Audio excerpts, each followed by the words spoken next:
છોકરાને ડંખ મારું છું.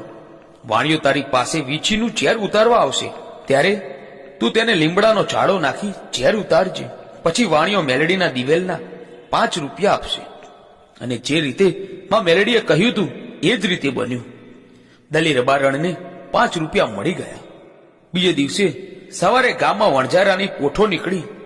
ત્યાં જઈ દલી રબારણ કહે છે, ભાઈ તમારી આ ગાય લેવી છે.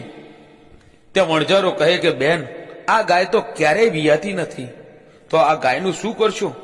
ના ના ભાઈ, છતાં મારે આ ગાય જોઈએ છે. એટલે વણઝારો બોલ્યો કે આ ગાય હું તમને મફતમાં તો નહીં આપું, તેના 5 રૂપિયા થશે. હવે દલીએ 5 રૂપિયા આપી વણઝારાની ગોરી ગાય ખરીદી લીધી. પહેલા દિવસે દલી ગાયને દોવા બેઠા ત્યારે ગાયે 1.25 શેર દૂધ આપ્યું. બીજા દિવસે 5 શેર દૂધ આપ્યું. આમ કરતા કરતા આ ગોરી ગાય ટંકે 1.25 મણ દૂધ આપવા લાગી. એમ થતા